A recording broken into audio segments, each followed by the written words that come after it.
Olá, boa tarde. Meu nome é Márcia Cordeiro, sou psicóloga. Eu estou aqui para dar continuidade a um estudo que nós fizemos acerca de relacionamento ou acerca de relacionamentos sociais ou capacidade interpessoal, que entra também a consciência emocional, a capacidade emocional de gerir as emoções e as situações em momento não, né? Olá, boa tarde. Meu nome é Marta Cordeiro, sou psicóloga. Eu estou aqui para dar continuidade a uma série de informações acerca de habilidades sociais. As pessoas questionaram como que faz para relacionar-se com o outro. Qual a capacidade interpessoal? Isso é adquirido, consigo desenvolver? Tem pessoas que nascem com maior facilidade para se relacionar. Como que isso funciona? E devido a um vídeo que nós postamos, que eu postei anteriormente, se você quiser saber, inscreva-se no canal, dá uma olhadinha, que o vídeo chama Como Relacionar-se, Como Se Auto-Relacionar, Como Relacionar com Você Mesmo. E este vídeo despertou algumas dúvidas nas pessoas que nos acompanham, que me acompanham. Então, para isso, eu resolvi, postar uma série de vídeos. Esse é o vídeo 2, acerca de interação social, de capacidade de relacionamento interpessoal. Nós falamos no vídeo anterior sobre as regras rígidas internas, regras internas rígidas, que são barreiras que dificultam as pessoas se relacionarem umas com as outras. Se você quiser saber, dá uma olhadinha no vídeo anterior. Hoje eu vou falar sobre o temor da avaliação negativa, que também é uma barreira que acaba impedindo das pessoas se relacionarem. Quando existe esse medo, esse temor, essa preocupação de ser avaliado pelo outro, de estar sendo observado a cada fala, a cada gesto, suas características, ao seu modo de verbalizar, de oralizar. Então as pessoas têm temor de relacionar-se com os outros. Quem tem temor a isso? As pessoas têm dificuldade de estabelecer e manter o seu relacionamento social, o seu relacionamento interpessoal. Então vamos entender um pouquinho? Vamos lá.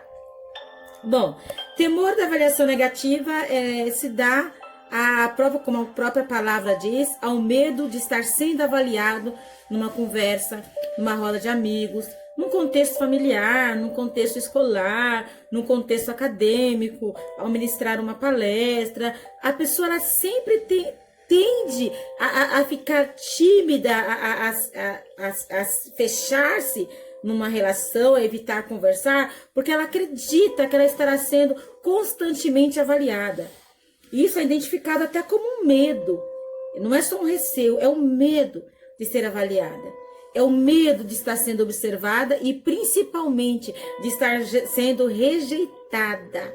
Por isso que é o temor à avaliação negativa. Ela teme que os seus pontos de melhorias, que as coisas ruins que ela acredita que tem, vai ser visíveis para as outras pessoas. Que as pessoas vão perceber talvez uma dificuldade de verbalizar algumas palavras, então acaba mesmo atropelando, talvez uma gagueira, talvez uma dificuldade de ter um português mais amplo.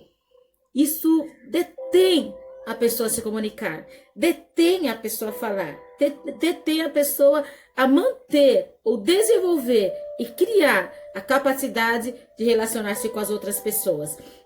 Então essa pessoa que tem esse temor, ela acaba sendo uma escrava de avaliação. Ela acaba se submetendo a uma ideia que ela criou a respeito do outro, de acordo com a forma que ela se vê, que ela se enxerga. Então se ela se enxerga uma pessoa problemática de poucos amigos, por questões de raça, da cor da sua pele, da sua graduação, do seu conhecimento, do lugar que ela mora, o lugar que ela frequenta. Ela acabou criando uma barreira e ela acredita que esse temor as pessoas vão perceber e também vai ser evidenciado no relacionamento social. E vai ser rejeitado por conta disso. Eu até coloquei o termo de escrava de avaliação. A pessoa ela acredita sempre que ela está sendo avaliada de uma forma negativa durante o seu relacionamento, né? Então, assim, será que estão gostando da minha fala? Como são essas questões? Quais são essas questões? Bom, geralmente as pessoas questionam-se se auto-questionam, pensam, será que está gostando do que eu estou falando? Será que está gostando da minha conversa? De repente a pessoa dá uma pausa, ou o outro não entendeu o que ela disse, acaba não respondendo. Ela pergunta, será que eu falei besteira? Será que não entenderam o que eu disse? Nossa, eu não consigo mesmo me relacionar. Que vergonha! Ele nem deu atenção ao que eu estava falando. Eu dei bom dia, boa tarde, boa noite, quis iniciar uma conversa, ele nem respondeu. Então a pessoa começa a criar barreiras a partir do que ela pensa a respeito dela mesma. E isso, a pessoa acaba sendo escrava das suas crenças negativas a respeito de si. E acaba refletindo no seu mundo exterior, nas suas relações sociais. E a gente coloca que é um certo medo, né? É um temor muito grande. Causa até ansiedade. Quer dizer, a pessoa, ela acredita que as pessoas... Ela pensa que ela sabe o que as pessoas estão pensando sobre si. Meio confuso, né? Ela pensa que sabe o que as pessoas estão pensando acerca do que ela está falando. E a partir deste pensamento, que é um pensamento disfuncional, que não tem como a gente avaliar o que o outro está pensando. Nós não temos o poder da adivinhação. Não dá para adivinhar o que o outro está achando de uma conversa que eu estabeleci, de um relacionamento social, de um diálogo, se ela não falar nada. Eu posso ter percepções, mas eu não tenho evidências, não tenho certeza. E na dúvida eu questiono. Você está compreendendo o que eu estou dizendo? Você está entendendo o que eu estou querendo dizer? Na dúvida, questiona. Por que a pessoa tem dificuldade de questionar? Porque a avaliação que ela tem em relação a si já é negativa. Então a percepção que ela tem do outro em relação a si também vai vir negativa. E às vezes pode até receber um elogio no meio de uma conversa, de uma fala, que a pessoa pode até menosprezar esse elogio.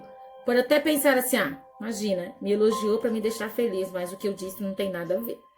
Por quê? Porque são barreiras, são crenças que infelizmente dificultam o relacionamento das pessoas com as outras pessoas.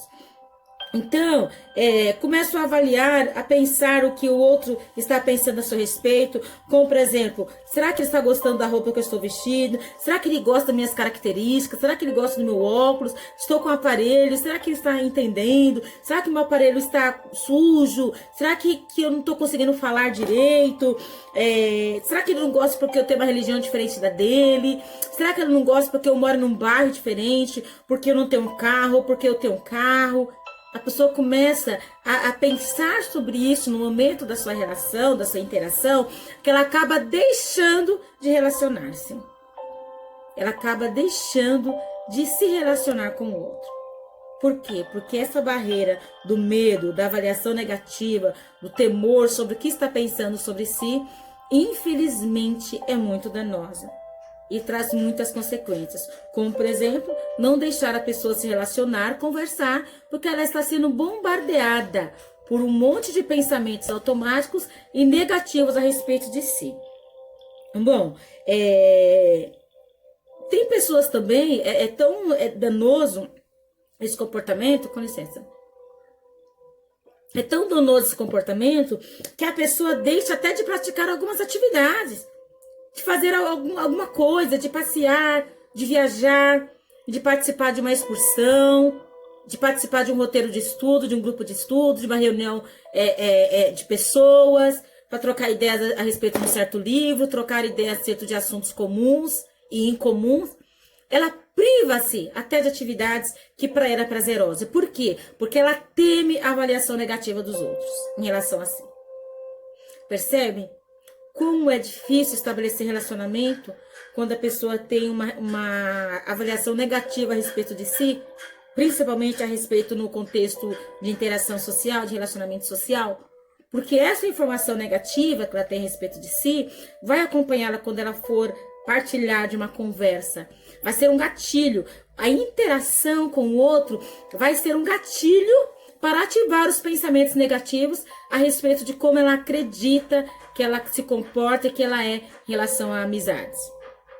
E uma dica a respeito disso, como que faz para livrar disso? Ok, Marta, você trouxe um monte de informações sobre as barreiras que impedem um relacionamento, como neste capítulo, nessa série, estamos falando da avaliação negativa.